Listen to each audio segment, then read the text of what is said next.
Vamos conversar agora com o Luiz Zanin, jornalista cultural, crítico de cinema, também que sempre aqui com a gente às sextas. E tá viajando, Zanin. Tudo bom, Zanin? Como você tá? Onde você tá? Tudo bem, tá me ouvindo, Thalita? Perfeito. Legal, então. Eu tô em Recife agora. Cheguei ontem para o Cine PR, Festival aqui de Cinema do Recife, e tô, como acontece nas minhas viagens, eu sempre improviso um pouco, então eu peço a indulgência sua e dos nossos espectadores com alguma falha de som, de queda de rede, qualquer coisa do tipo, que eu estou improvisando e, como costuma acontecer, eu pedi abrigo da assessoria de imprensa do festival, que me acolheu generosamente aqui. Então, estou atrapalhando o serviço de todo mundo aqui, mas para o bem do nosso programa Bom para Todos, tá? Nos honra muito essa sua disponibilidade mesmo viajando. E fica tranquilo, a imagem tá ótima, o som também. E você tá numa maratona de festivais, né? Esse é o primeiro, mas você vai para outros depois. Eu me enfiei numa maratona dessas, a agenda maluca do cinema brasileiro, né, para vocês terem ideia. Eu estou aqui no CinePé, em Recife, né? Daqui eu vou direto para o Festival de Curitiba, Olhar de Cinema. E quando eu falo direto, é o seguinte, é direto mesmo, eu não vou passar em casa, eu vou direto para o Festival de Curitiba. E quando terminar o Festival de Curitiba, eu vou direto novamente para o Festival de Ouro Preto em Minas Gerais, sempre sem passar em casa. Então eu estou com uma mala que tem assim roupa para o calor do Recife e para o possível frio de Curitiba e de Ouro Preto, que é uma cidade também muito fria nessa época do ano, em especial nas exibições ao ar livre. Então uma mala, a minha companheira Maria do Rosário Caetano falou: eu nunca fiz uma mala tão esquizofrênica quanto essa. Eu tô achando Então essa nós maratona estamos. deliciosa, viu? Vamos ver se a gente aguenta até o fim, né? Mas está tudo bem, chegamos ontem e já fomos praticamente direto para a abertura do festival, que foi com o filme Grande Sertão, Vamos lá. do Guel Arraes, que é também a apresentação do festival e é também a principal atração cinematográfica da semana. Então o filme abriu o festival aqui e está em centenas de salas de cinema pelo Brasil todo. A ideia, eu conversei com o produtor do filme, que é o nosso companheiro Manuel Rangel, que foi presidente da Ancine e agora se dedica à produção de filmes, e a ideia dele eram abrir em mais de 300 salas Brasil afora, que na verdade, é uma superprodução brasileira, pequenininha perto das grandes produções norte-americanas, mas em termos de lançamento brasileiro, bastante significativa. E a gente torce muito para que dê tudo certo, para que o público se sensibilize e vá conhecer no cinema essa história muito bonita. Só para terminar a apresentação do CinePE e depois voltar ao Grande Sertão, eu devo dizer o seguinte, Thalita, hoje começa a mostra competitiva, o Grande Sertão não compete, né? Hoje começa a mostra competitiva e ela vai ser formada por uma série de curtas e longas metragens sobre os quais, com muita alegria, eu não posso dizer nada, porque nunca vi esses filmes. Que bom. E eu digo isso pelo seguinte, porque para um jornalista especializado, como é o meu caso, é muito comum a gente ver filmes repetidamente, festivais um atrás do outro. Não há nem mal nisso, porque eles são inéditos para os públicos das respectivas cidades em que ocorrem os festivais. Mas para a gente acaba sendo muito chato você ver duas, três, quatro vezes o mesmo filme, inclusive você já tendo escrito sobre determinados filmes e como é que você faz? Você não tem mais nenhuma ideia nova, nenhuma ideia original para dizer sobre aqueles filmes, mesmo que você os reveja. Isso acontece às vezes, você rever ou trever um filme e você vê sobre um outro aspecto, mas não é muito frequente que isso aconteça. Então, vira um festival em que todos os longas-metragens e boa parte dos curtas-metragens é desconhecido, para nós é uma alegria. Quer dizer, vamos à descoberta, então eu vou ver esses filmes. Na semana que vem, quando eu voltar, eu já vou estar em outra cidade, mas a gente pode dar uma palhinha ainda do CinePE e eu vou dizer para vocês o que eu descobri de novo e quem ganhou esse festival, tá ok? Maravilhoso, muita coisa nova, então, muita novidade na próxima sexta-feira aqui em relação ao Cine Pernambuco. Vamos falar então do Grande Sertão, que é essa grande estreia da semana realmente, né? Essa superprodução. Me lembrou um pouquinho Mad Max, essa coisa de uma realidade distópica, assim. Conta pra gente. Isso. Então, Thalita, é a adaptação, quase uma recriação, na verdade, de uma grande obra da literatura brasileira, que é o romance Grande Sertão Veredas, do João Guimarães Rosa, que foi um livro que foi lançado em 1956, lá atrás, né? E, desde logo, ainda com o Guimarães Rosa em vida, ganhou um status assim grandioso. Hoje ele é considerado, não é que é dizer assim, é uma das grandes obras literárias brasileiras. Não, ele é uma das 2 ou 3 maiores obras literárias produzidas no Brasil e um dos grandes textos da língua, né? Eu diria, não sei. Tivemos problema de internet, só porque eu elogiei, tá vendo? Tava perfeito até então, de repente pausou tudo, né? Parou tudo. Vamos ver se a gente consegue. Parou Aí, tudo. voltou. Parou, tava ótimo. De repente parou tudo. Mas dá para Do retomar. nada, voltou. Do nada, assim, parou. Mas voltou, tá ótimo agora, não tem nenhum probleminha. Tá bom, vamos lá, a oscilação da internet, né? Então, é uma obra grandiosa e que já teve algumas adaptações. Teve uma adaptação dos irmãos Santos Pereira, em Minas Gerais, é uma adaptação que não tem grande prestígio. Prestígio?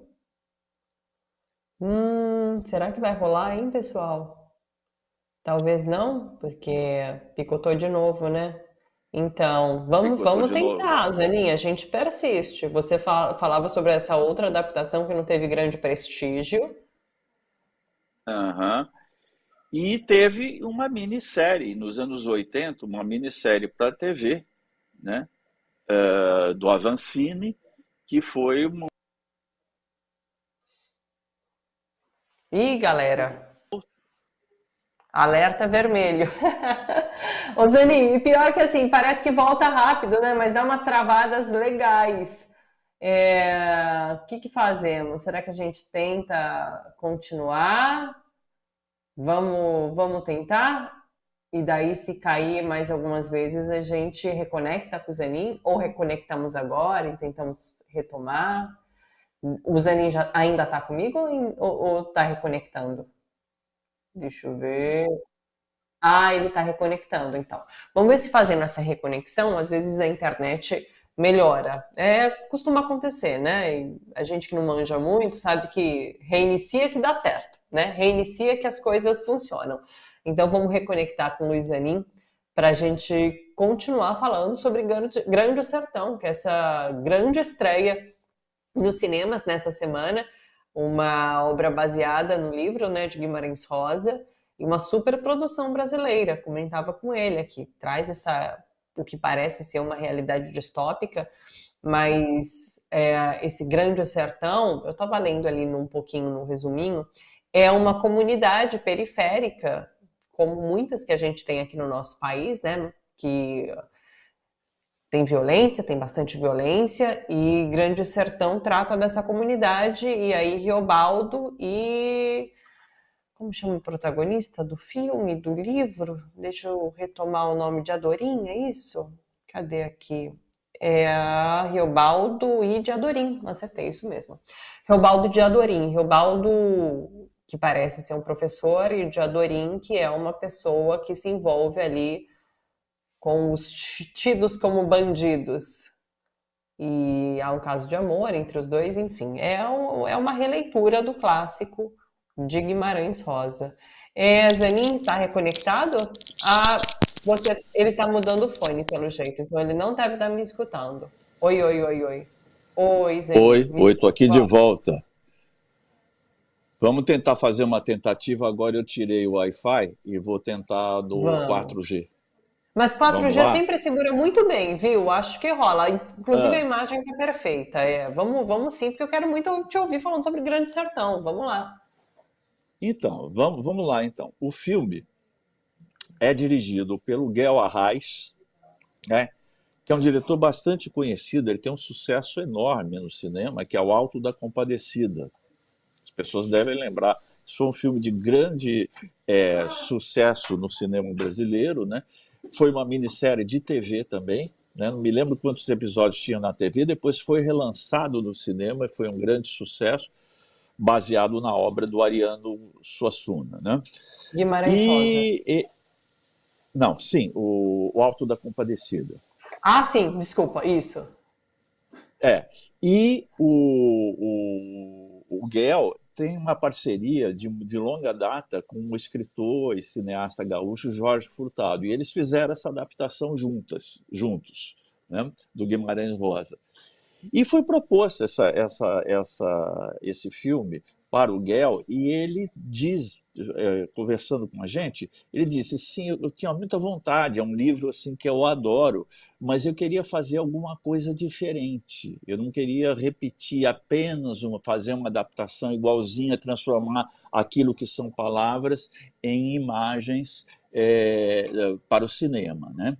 Então ele imaginou, ele ficou pensando muito tempo nisso, meditando e tal, e pensou o seguinte, que ele poderia fazer uma atualização do tempo daquilo que é o enredo do Guimarães Rosa. Guimarães Rosa, ele escreve esse livro, como eu falei, em 1956, mas ele se refere a coisas do começo do século XX, na época da República Velha, em que havia muita disputa por terra, jagunços a mando de fazendeiros, de latifundiários e tudo mais. É essa a realidade do livro. Ele e o Jorge Furtado trouxeram essa realidade do livro para as comunidades urbanas contemporâneas e mesmo até avançadas um pouco no tempo, como se fosse ficção científica, né? Então, o que você tem é um livro, é um filme que conserva o enredo básico do filme, né, do livro, mas numa atualização total, moderna e até distópica. Por isso que você falou que lembra um pouco o Mad Max, né? O Mad Max, porque tem esse negócio de moto, de velocidade e tudo mais, e é um filme muito corporal. É um filme assim que se aproveita muito de lutas, de desafios, né? E ele pega o que na época dos sertões do Graciliano, do Guimarães Rosa, era uma disputa por terra e também pela mineralogia, a corrida ao ouro se transforma em tráfico de drogas. O ouro contemporâneo seriam as drogas, e essas são disputadas por bandos rivais e pela polícia também, com a interferência da polícia e das milícias, né?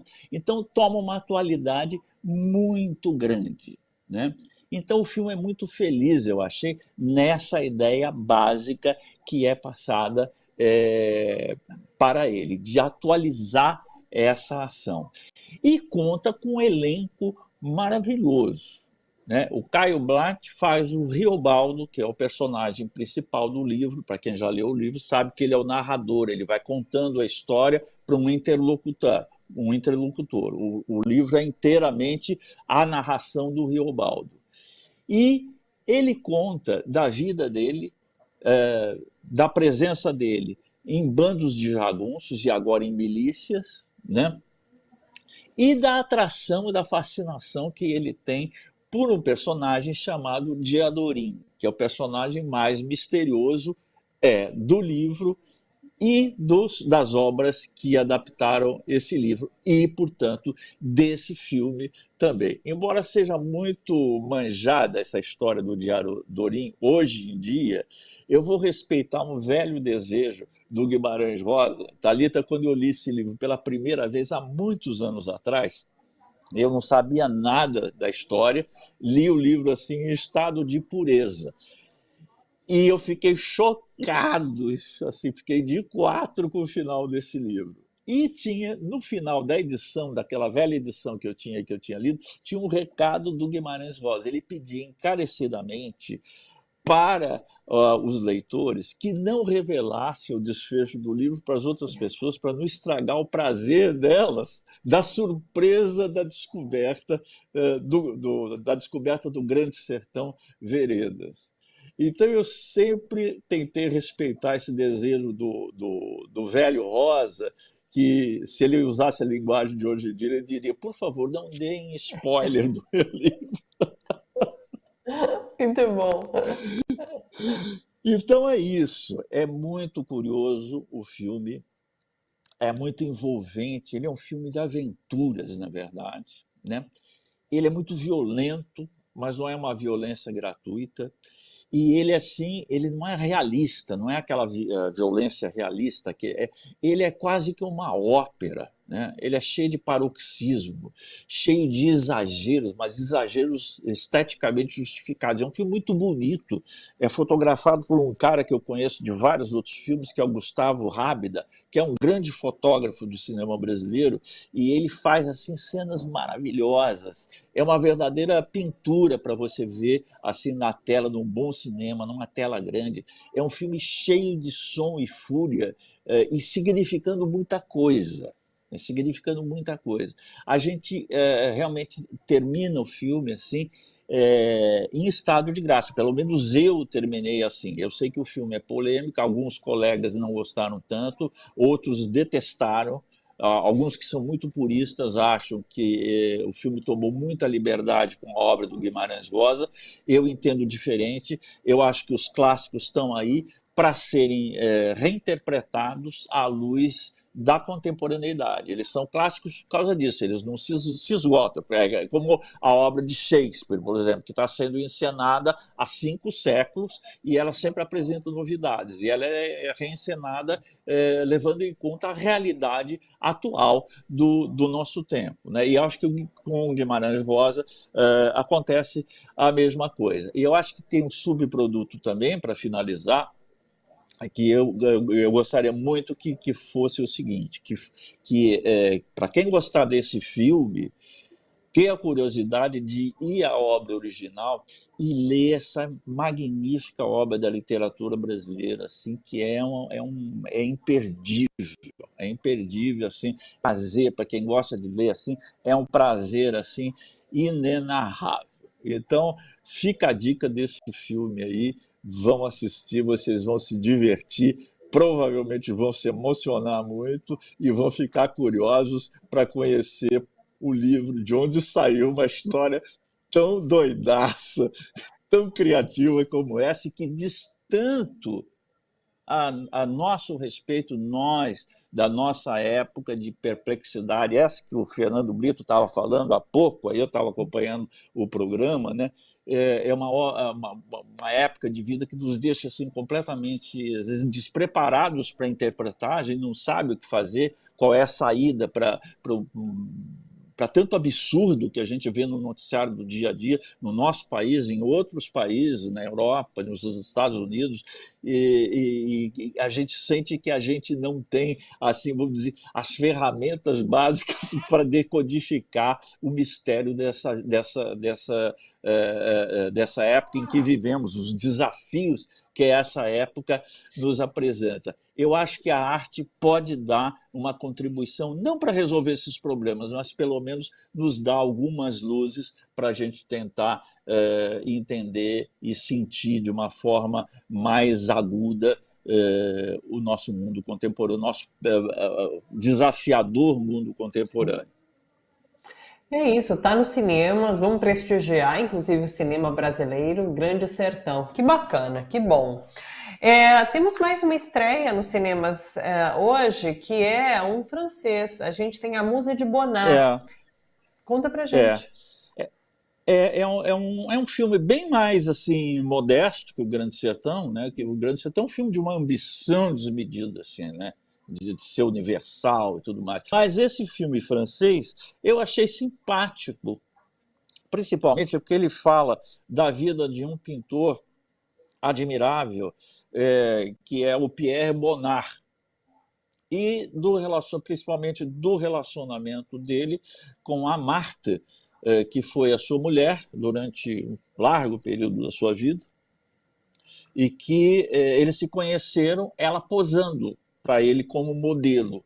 E daí eles tiveram um relacionamento tal, e acabaram se casando, né? Mas um relacionamento cheio de aventuras e de idas e vindas também. Não foi um relacionamento tranquilo, né?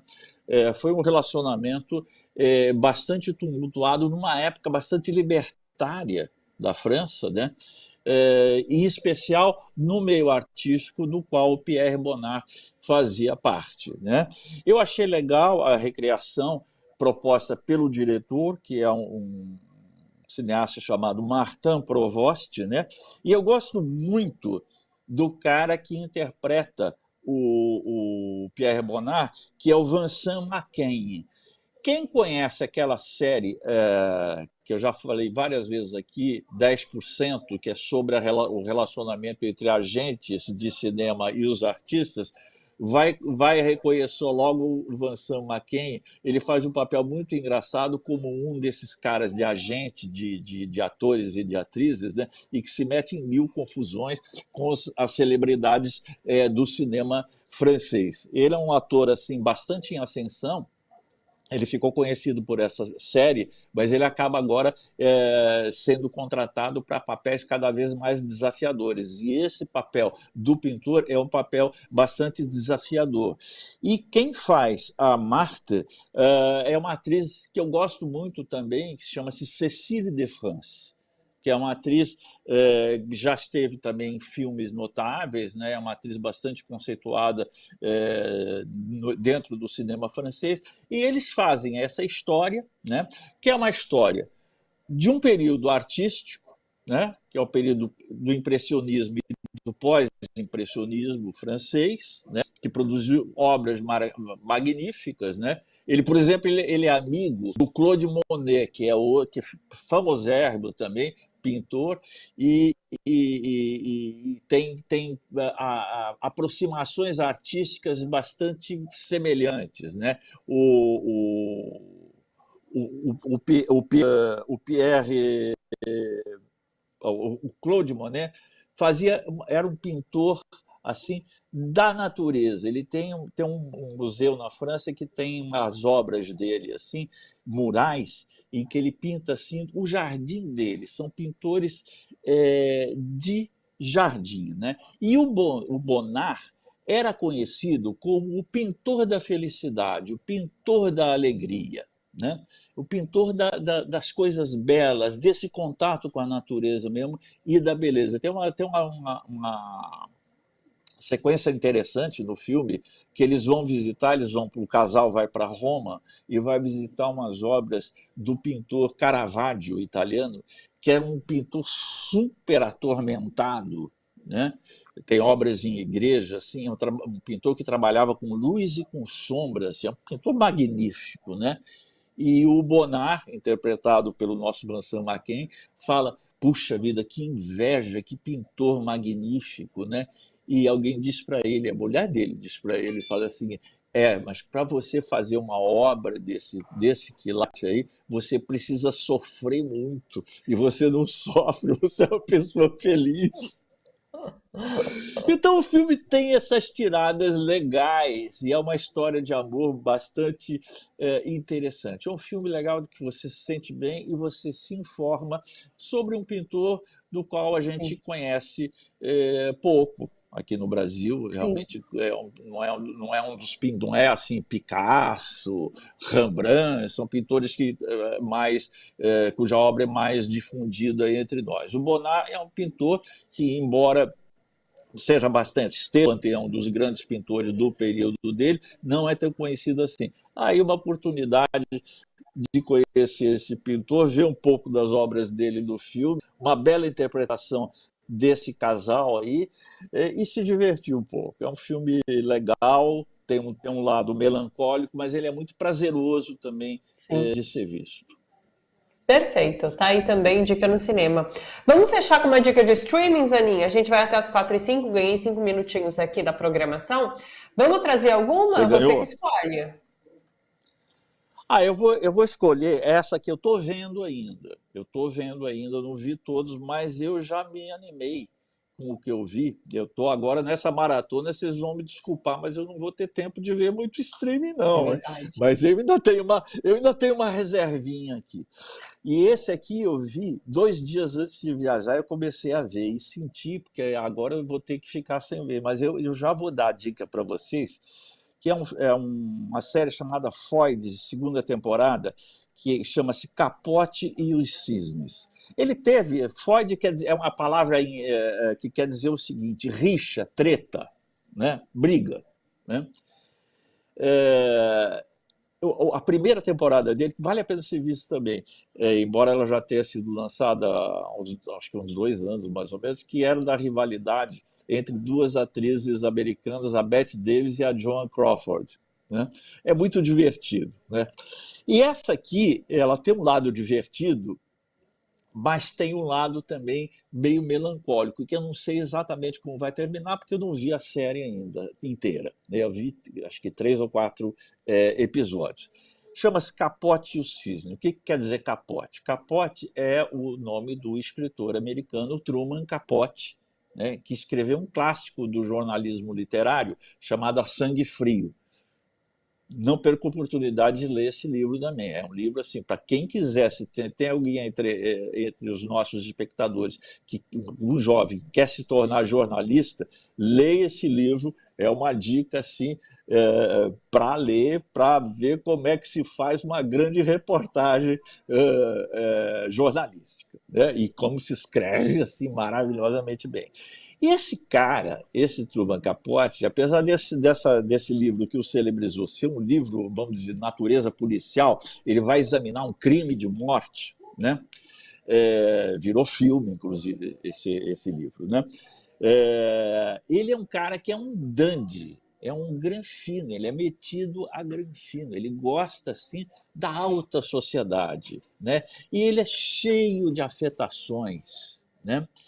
E ele consegue se tornar uma espécie assim de mascote da granfinagem norte-americana, em especial das mulheres, das madames, aquelas assim que dão grandes banquetes, que têm aqueles apartamentos maravilhosos em Nova York, que andam de jatinho particular. E ele diverte com as fofocas que ele conta, ele diverte essas mulheres, né? E elas acabam se abrindo com ele. E elas não sabem, mal desconfiam, que ela contando as coisas para ele, estão fornecendo material para que ele transforme a vida delas em reportagens e livros. Então, que abra a intimidade delas para o público. E quando elas descobrem isso, elas ficam pé da vida. E resolvem dar uma dura nele, fazendo o quê? Dando um gelo nele, não o convidando para nenhuma festa, para nenhuma recepção social, nada, nada, nada. Então, literalmente eles quebram as pernas do Truman Capote, que fica extremamente melancólico com isso e passa a ter uma vida bastante complicada em função disso. Ele faz outras obras, mas provavelmente ele nunca mais atinge o ápice que ele conheceu quando ele publicou A Sangue Frio. Né? Então, é uma série assim, muito instigante. Ela tem esse lado engraçado, dessa fofocagem, dessa frivolidade da alta burguesia, assim, né? E de um cara que tira sarro dessas pessoas, né? Que leva essas pessoas no bico, ou pensa que está levando, né? E quando a coisa acaba se voltando contra ele, né? É muito bom, isso aí é muito divertido, e assim é daquelas também que você começa a assistir e não tem vontade de parar. Eu, infelizmente, tive que parar por causa das minhas viagens, mas a primeira coisa que eu vou fazer quando eu voltar para minha casa é retornar a essa série aqui.